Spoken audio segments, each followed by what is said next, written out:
Hello and welcome to Odds on Euro Qualifications Match Day 3. Let's analyze the best 6 games we have in the weekend, of course, with Dani, with Alvaro. Hello, you know, guys, everything, and this is going to be a bit challenging, I have to say, because we have a bit of a... It wasn't easy to find 6. I mean, we know disrespect. We haven't chosen some good games, for instance, Gibraltar, France, but some of them, I think you can make good money and play some good bets. So remember, as always, leave your comments, press the like and subscribe. And now let's go on with the show.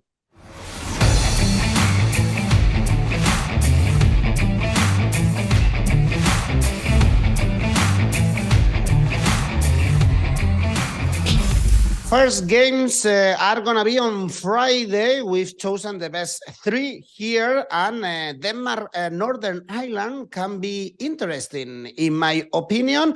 Of course, Denmark, they are really favorites, but they already lost 1 game in the road to Germany. And they are not in good form. Dani, they were very disappointing in the World Cup. They lost to Kazakhstan away when they were leading 2-0. And Northern Ireland, on the other hand, they also have 3 points, but they lost at home against Finland. I guess this is the game when Denmark bounced back after the last bad results. Very strange. Denmark conceded it in each of the last 4 games, and they were one of the best defenses in Europe, if not the best defense in the World Cup qualifiers. They think they conceded only 2 goals, and they were really good, really solid, especially at home where they won the last 3. So yeah, very strange that defeat back in March. Look, Denmark is a side, we all know them, is very experienced. They got pretty much the same group in the last 5 or 6 years. Yes, they might not have a proven goal scorer. They do like goals, but Højlund has had a breakout season in Italy with Atalanta, and I think that's where the hopes are. If Højlund confirms his form and his strength, his pace, also on international level, I think Denmark could be in for a good time. I mean, for many, they were the dark horse of the World Cup, and they crashed out in a disappointing fashion. I would say they seem to me sometimes a little bit rigid. They couldn't get out too much of the shape. Always, trying to do the same things, a bit scripted, if you like. But this is a good opportunity for them to bounce back. Well, they need to win, really. Whereas Northern Ireland, at the same, after losing to Finland, they need at least a point. I think they suffered a little bit of dip in confidence and in form. In the last year, they only beat Luxembourg and San Marino away. This is a side that qualified for the previous European Championship in good style, I would say. The Championship not in 2021, the one before, in the previous 2, but they were very, very strong at home. Then Michael O'Neill left. Then now is back again. Question is, again, have they got enough goals to go away and win in Denmark?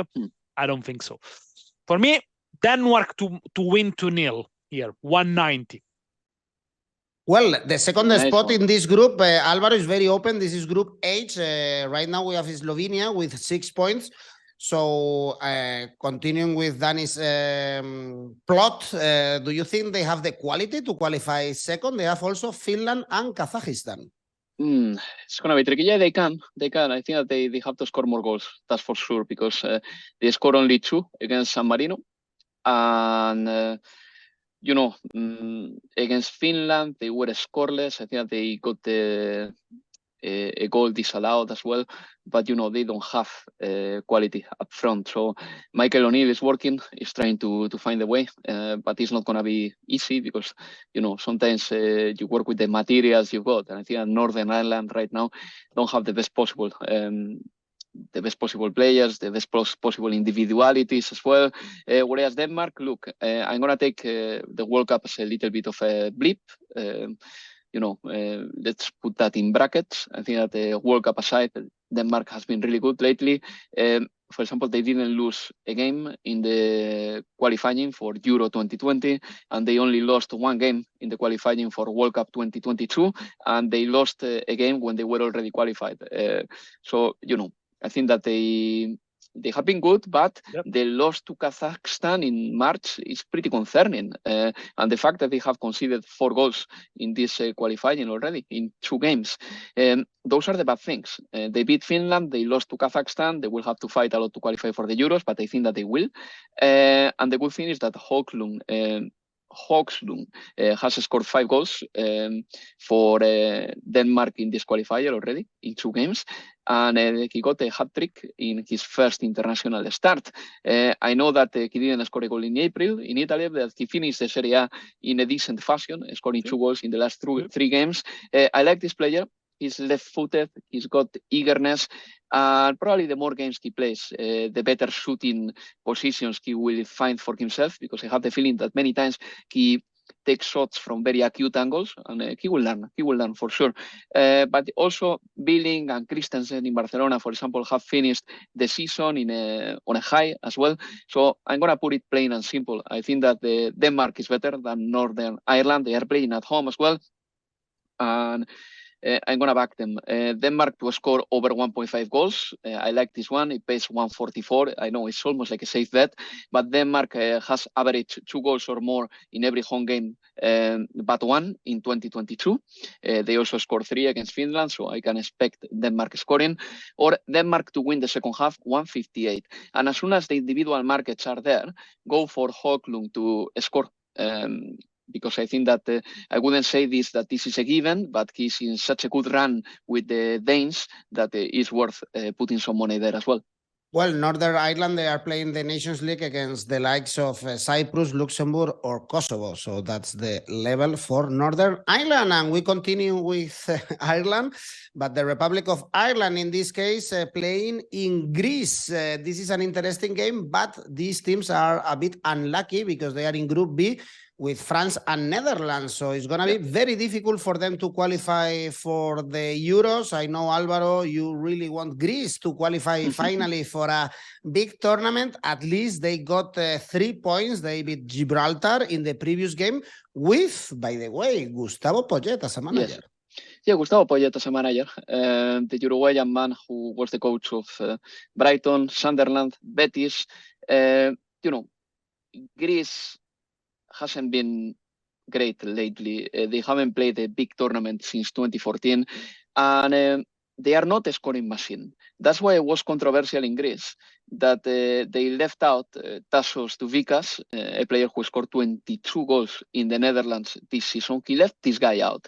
And also Kostas Fourtounis. I know that he did his ACL 2 seasons ago, but he plays for Olympiacos, and in my opinion, he's a scoring guarantee for Greece as well. So, he has made a couple of decisions, Gustavo Poyet, that they are very risky. If Greece doesn't win 1 or 2 games in this spell, the critics on Gustavo Poyet are going to be massive. That said, he has done so far a good job there because he has 6 wins and 1 defeat in competitive games with Greece, which is good. Let's see who plays in defense, by the way, because I think Hachidiakos and Mavropanos will be starting. But in Greece, AEK has won the league, and Rota and Chavelas were very important as well in that side. So maybe they can manage one of them at least to get a start for the Greeks. But yeah, let's see how it goes. I think that Greece doesn't have a lot of goals in them. As I said before, they left out Fourtounis and especially Douvikas, and most of the goals would be dependent on Bakasetas, a player who scored 11 goals for Greece, but he is a midfielder, not a striker. When it comes to the Republic of Ireland, look, they lost 1-0 to France in the first game, even though Magnan, we have to say that he was brilliant in that game, the French goalkeeper. The best striker is Ivan Ferguson, of course. He's got a contract until 2028. He has scored 6 goals in 19 appearances for Brighton and Hove Albion. And I guess that Ireland is not favourite here because also they haven't played the Euro since 2016 and they haven't played the World Cup since 2002. They are playing away. So I'm going to back Greece slightly, but, not taking too much risk anyway. This game is definitely not for an ACCA for me. So it would be something like Asian Handicap 0 for Greece, 154, or an Asian Handicap minus 0.25 for Greece, 195. Dani?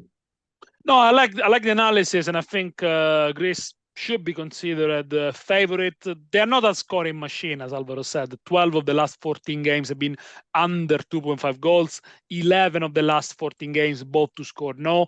They don't concede many. They don't score many. They're becoming very solid. But yeah, let's see if Poyet can instill a little bit more of self-confidence, self-belief, and they can just basically play a little bit better. And let's not underestimate, they got a very good goalkeeper, I think, in Vlošodimos, Champions League experience there with Benfica. So yeah, they look good. I think the fact that they play now when Netherlands are not playing is a big advantage for whoever wins this game and the next one. Is going to put pressure on the Netherlands. They need to get a result, by the way. And Ireland, they went not too bad, as Alvaro mentioned, against France. They gave them a very good game. Let's see what they do away. Recently away, 3 wins, 2 defeats, 1 draw, 2 defeats in the last 6. So, they're there or thereabout, but Ireland are playing with a very young group of players. They came through the ranks, under 20, under 21, not only Ferguson, Omobabidele, Bazzuno, Aida. So there are players that they know each other quite a lot. Maybe this could be an upset. I like the Asian handicap plus 0.25 for Ireland here. So if it's a draw, you win half a stake, and Asian handicap plus 0.25 pays really well, 205. So maybe you can even put half of a unit, 3/4 of a unit here if you like. It's a very good return. Tricky one, this one, to keep the hopes to go to the Euros for both Greece and Ireland. Then on Saturday, we have an interesting one, Montenegro, Hungary in Group G. And this one is very important because we have Serbia top of the group with 6 points, and then Hungary and Montenegro with 3. So perhaps these two teams are going to fight until the end to qualify for the Euros, and Hungary, Dani, is the favorite to qualify for this game as well, even to win in Montenegro. That is not easy. Montenegro lost at home, by the way, their game against Serbia, but Hungary, they are looking good in the Nations League, being very competitive against strong teams. Now, we have to see also how they perform against teams of this level, medium level, that perhaps they need to attack more and not playing on the front foot in this case. But in the last game they played, they showed that they can do it because they win easily 3-0 against Bulgaria, a team that perhaps 10 years ago we would have said Bulgaria are better than Hungary, but actually Bulgarian football has gone really downwards. And Hungarian football, despite club football not being exceptional in Europe, but as a national team, they got a style, they got a strategy, 3-5-2 with the wing backs. We saw them at the Euros. They give everyone a good game. Yes, they are more reactive than proactive, but they do have quality players there in the pitch, like Soloi, for example, and others. I like them. They're coached by an Italian as well, Rossi. So, I mean, obviously, I am a little bit split there. Won 4 of the last 5, Hungary, unbeaten in 5 of the last 6 games, including a game against Germany and 2 games against England, which they remain unbeaten away from home. So that's really, really important. In the Nations League, everyone thought they were going to get crushed by England, Germany, and Italy, and it wasn't the case. With Montenegro, they had a spell mid-2000s where they had the likes, of course, of Vucinic, Savic, there was another one that now doesn't come to mind, Jajic, they were playing in Italy, and then Jovetic is still there. Jovetic, yeah. He's still there. He's still there. Not the same player anymore, no. But that talent somehow is no longer there. They lost 3 out of the last 4. Before going to Podgorica and play, it was never easy. I remember playing a few games that England and Italy played there were tricky. Now it's not the case. Only one win in the Nations League group, and only 1 win in the last 8 World Cup qualifiers. I think Hungary are gonna walk over this. Asian handicap minus 0.25 for Hungary, 186. So if they win, you win. If there is a draw, you only lose half a stake. I think it's a very, very, very good odds. Well, Hungary missed the World Cup. They were in the same group as England, but they played recently also in the Euros, Alvaro, and of course they are favorite to go through together with Serbia.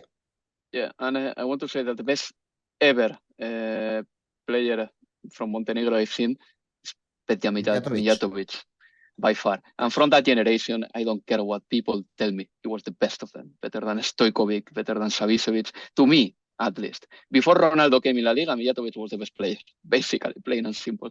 He was astonishing for Real Madrid and Valencia.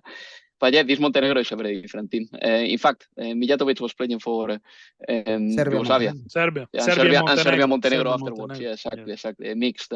But I think Montenegro is going to find it difficult here because they don't score many goals. I mean, they've got issues with scoring goals, and the Hungarian defense is really good. I mean, and also Montenegro's number at home. Lately, they have been a little bit unimpressive. They have played four home matches in a row without winning. That's not great. The last game they lost to Serbia at home with 2 late goals from Vlahovic. By the way, late goals, meaning that it's not easy to beat them, but at the same time, since they don't score, they don't put you against the ropes. Whereas Hungary, they have done very well lately. Their target is to fight for the first spot with Serbia, and if they don't qualify via the Euro qualifiers, they've got a 99% route via the playoffs as well, because they did very well in the previous Nations League. And so, yeah, I think that they are going to be there until the end, and they will be trying to qualify until the end, but I think that they will do it via the group. They have been 4 games unbeaten, the Hungarians, in a mix of competitive and friendly games. But let's not forget something. They kept England and Germany scoreless in 2022. Yeah. And they have had 2 clean sheets in a row. So I'm going to go for a clean sheet for Hungary. I know that this sounds a little bit risky because it's international football we're talking about, but Montenegro doesn't score many goals. So a clean sheet for Hungary, for the value you get 250, it's at least worth considering. Otherwise, I think that Hungary to win 217 or limiting some risk element and going for an Asian handicap minus 0.25 for Hungary are very good as well, very good odds as well. Asian handicap minus 0.25 for Hungary, 182 is probably my favorite one here. Well, next game, Norway, Scotland, another interesting one in Group A. Here we have in this group also Spain, but the leaders are Scotland with 6 points. Norway in the last games without Haaland lost to Spain. They couldn't beat Georgia as well, and they have a good squad actually, but they are not getting the points. If Scotland get at least a draw, it's going to be very difficult, Alvaro, for Norway to qualify for the Euros. Absolutely, and Robertson has said in an interview lately that this is key for Scotland right now. If they get 2 results now, they will have done a massive leap towards qualification. In the head-to-head, you can see that Scotland should feel at least confident because Norway has won just 3 of their 17 competitive games against Scotland. Not great, but on the other hand, Norway has Erling Haaland back. I mean, he barely touched the ball in the Champions League final. He gave only 3 passes, by the way, in the Champions League final, but we know the scoring machine he is. He scored 52 goals this season, or 53. I'm a little bit confused right now, but, over 50. And with Norway, his stats don't fade away either because he has 23 appearances for Norway and he has scored 21 goals with the national team. I think that Haaland is going to be there, and the side is good. I mean, Sorloth can play up front and will play up front probably with Haaland. Martin Odegaard is there. Larsen, the Celta striker, is there too. Ajer and Bert from Brentford are also important assets for this team. And, I think that for Norway, it's very important to win because they drew with Georgia, they lost to Spain, and I think that maybe they can do it here. But anyway, I'm going to break down Scotland very quickly because they topped the group. They beat Cyprus, they beat Spain. They were very, very impressive against Spain. More than McTominay, who scored the brace. I think McGinn was the outstanding player in that game, in my opinion, at least. But then Tierney, Robertson, Cooper, they are competent players as well. They are going to be there. Robertson is very good. Che Adams is the only one injured, so Scotland is losing some firepower up front. But anyway, for this game, I'm going to believe that there will be goals because Haaland is playing. So over 2 goals in the game, 163. Norway to score over 1.5 goals, pays 2.2. Why do I go for this one? Because Erling Haaland is playing. So as soon as the individual market is ready, you can back Erling Haaland to score or assist or even to score. And I think that the odds are going to be in the region of 170 to 2.10. I think that could be very, very, very good too. Really favorites, Norway actually is 2.10 only for them to win, Dani. Well, Haaland couldn't do it against Bacherby. Let's see if he's luckier against the Scotland defense. But I mean, Haaland was marked by 2 centre backs against Inter, Acerbi and Bastoni. It's not easy to deal with those. But only 1 goal in the last 7 for the Norwegian striker. So I think he's due a goal soon. So I think what Alvaro said makes absolutely sense. Norway is not just Haaland, because in the game they lost against Spain in March, they created chances. They missed chances as well. If Haaland was there, I think they would have won that game or at least draw it, because in the end, Spain scored 2 goals in the dying minutes of the game as well. But they're not just Holland. But with Holland, they're obviously much more threatening. In the World Cup qualifiers, they were in the driving seat with Turkey and Netherlands. They were head-to-head. Then Holland missed the few last 3-4 games for injuries, and they couldn't qualify. They couldn't even make it to the playoff. Only 1 win in the last 6 for Norway, because most of those games they played, they are without Holland. Scotland, strong character, strong belief, strong identity. I thought they were going to be good against Spain because they got all the quality, all the elements that at the moment Spain doesn't have. Of course, man-to-man, Spain is better, but Scotland are playing together for much a longer time under Clark.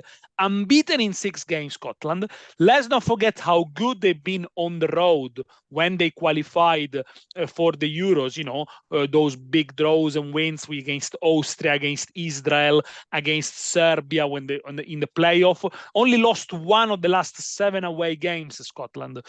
Both to score here. Possibly Haaland to score, I like it, but I think Scotland, they got the quality to stick 1 in the back of the net. Pace 2, by the way, both to score. This one is very interesting, and we have good games, actually. Next one is Belgium, Austria, also important in Group F, because here we have Sweden as well. So we have 3 strong teams for 2 spots, 2 teams that are changing. We have Belgium with a new manager, with Tedesco getting good results. They beat Germany in a friendly game. They beat Sweden away 3-0 with Lukaku scoring a hat-trick. And we have Austria under Ravnik also getting good results because they were very poor actually in the road to the World Cup. Dani, what can we expect in this game? Rangnick, I think, has changed Austria a bit. Won 4 consecutive games, collected 4 points in the Nations League. They don't get beaten easily, heavily, and he's tried to change them from a team when it was under Franco Foda, very hard to beat, a lot of runners, very compact. I still remember the game against Italy at the Euros where it was really difficult to break them down. They were sitting deep. And now Rangnick is trying to change them into a team that presses higher, keeps the ball well, is good in transition too. So I think this is going to be interesting. Look, between all the top teams, I think Belgium could be the one maybe risking and not finishing top of the group and having to go to the playoff because they are also changing in transition. And Spain, Dani, and Spain. And Spain, yeah, of course, yeah. Sorry, I forgot about Spain. But Belgium groups is tougher with Austria and Sweden. Maybe with Norway, Scotland, Spain, I think they could edge them somehow in the return game, especially Scotland at home. But Belgium, they will be without De Bruyne, by the way. Lukaku missed a couple of goals in the final, but he seems to be fit. I'm really curious to see Openda starting from the start, from the first minute, because he had a very good season on Lens, and they're talking really, really well about him. But he's a generation in transition. There is still Vertonghen playing at the back, for example, and then you have a new up and coming. So interesting what Tedesco is going to do there. Unbeaten in 3. Normally, Belgium don't lose at home. In recent times, I only remember that defeat against Netherlands in the National League, but normally they are a machine at home. So I think they're going to continue doing this way. And I like the Belgium win here, but it doesn't pay a lot. You might want to put it in your ACCA. Asian handicap -1 for Belgium, 2-11. If they only win by 1 goal difference, you get your money back. 1.5, Belgium to win. Austria, they beat Estonia and Azerbaijan before playing this game against Belgium. Yeah, absolutely. Austria, they are not too different, I think, or results-wise, they are not going to be massively better than they were under the previous manager. Maybe the style will change, but I think that I'm gonna back Belgium here. To start with, Austria will be playing without their first choice goalkeeper because Lindner is missing. Who is gonna be the goalie? I don't know. It's true that Austria lately have done okay in international football, especially on the European board, because they qualified for 2 Euros in a row, which is fine, considering this is Austrian football we're talking about. But in my opinion, the Belgians, they have a chance here, because I know that the overall sense, the overall feeling is negativity, because some of the best players, they are getting older, and it looks like a missed opportunity for the Belgians, because they haven't won a trophy, and in 2018 they finished 3rd or 4th in the World Cup. But I do believe that there is an upgrade between Roberto Martinez and Domenico Tedesco. The Italian manager, in my opinion, is much better than Roberto Martinez, who is in Portugal. Less experience, though. Less experience. Yeah, I don't know. I think Roberto Martinez is very rigid, that he's got really big popularity among media, but I don't think he's such a good manager. But this is my opinion. His biggest achievement, apart from what he got with Wigan in a very strange Premier League season, was probably getting 72 points with Everton, but it's already 7 or 8 years from that. And lately, he hasn't been great anywhere. Look, Lukaku, for example, he can be meme material sometimes, because he is the target of some very big missing opportunities. But in my opinion, Lukaku can be very important for Inter and for Belgium, and he's in a decent form. And he is liking this, because with Tedesco, and he said this, they are playing in a more attacking way. And I think that this will benefit Romelu Lukaku. It's true Kevin De Bruyne is not there. It's true Eden Hazard will hardly be there again. It's true Leandro Trossard is injured. Alderweireld, the player who scored a league-winning goal 2 weeks ago, is not there either. Amazing. But, for example, Yuri Tielemans is there as well, and hopefully he will take the reins of the team a little bit now that he's a new player for Aston Villa, and probably he will be overconfident to play this game. Look, I think Belgium is better. I think playing at home, they are very likely to win. Belgium to win 150, 160, I like it, but I'm going to top it up with 1.5 goals. So Belgium to win and over 1.5 goals in that game, 185. Changing things in the Belgian national team after Bobby Martinez left after the World Cup. Martinez now training Portugal, and last game is Portugal-Bosnia. We saw the first official games with Martinez thrashing weak teams like Luxembourg or Liechtenstein, with Cristiano Ronaldo scoring plenty of goals. Now they can do it again against Bosnia. Alvaro, Bosnia, they beat Iceland but lost to Slovakia in this group. It looks like Portugal, of course, and Slovakia, perhaps Bosnia and Iceland will fight for the second spot. Yes, Edu, and Portugal is going to be my favorite side to bet across all the shows we do about the Euro qualification. And I tell you why. Because in the Euro qualification, there are easy games, and Portugal has some of the finest attackers in Europe. Still, Cristiano Ronaldo will score goals in international football. Of course, he will. Gonzalo Ramos is the new sensation at Benfica. Who knows where he will end up this summer? And then they've got goals everywhere, because if you look at the squad, even Bruno Fernandes, he's a terrific attacking threat. So I think Portugal has all the players to inflict heavy scorelines to anybody in the group stage or in the European qualifications. And I don't know if Bosnia qualifies as a weak team. I don't think so. Definitely not as bad as some other small countries. But I think that we have to back Portugal here. They got one of the best 3 squads in Europe. Definitely. Up front, there is this plethora of players who can score anytime. Cristiano Ronaldo is there. He will probably hit 200 international appearances after this month. The only news, bad news maybe, is that Joao Mario quitted after he did a very good season for Benfica. He won the league there, but he will never play for Portugal again, apparently. And when it comes to Bosnia, look, they beat Iceland, they lost to Slovakia, they didn't win away in 2022, which is key for me here to plump for Portugal heavily. And Bosnia only got 1 win away in the last 3 years. So I'm going to go for the following. Portugal to win at 30 minutes, 2.0. I like this one. But there is one that I like better, which is Portugal to score over 2.5 goals, 2.0 as well. If you want to limit your risk a little bit, go for Portugal to score in both halves, 183. I know that is not exactly limiting the risk, but I'm backing Portugal so much here because I think that they got the firepower to win these games easily. And we also saw, Dani, better Bosnian teams in the past, similar to Montenegro, for instance. Of course, in my mind is Edin Dzeko.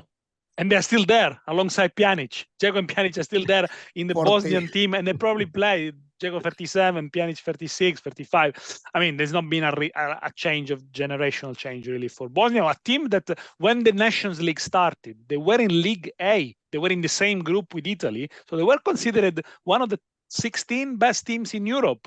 Not anymore. 4 wins in the last 7, 2 clean sheets only in the last 7. So really not defensively sound. And I think of all the players that Alvaro mentioned, Jota for me is one of the most important too. They miss it so much at Liverpool this season, not only because of goal scoring, his link-up play. So yeah, there is an array of experience there, and they are at full strength. Really, they're not missing any key players. Diogo Costa, Rui Patricio in goal.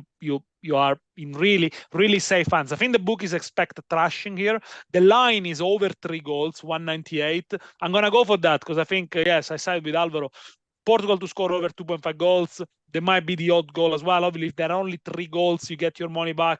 I think this could be an entertaining one. Over 3 goals for me, 198. Only 1.2 for Portugal to win. Well, we've analyzed the most interesting games in our opinion, but there are so many of them. Perhaps you've chosen them for your safe bet and ACCA. Dani, let's see your safe bet.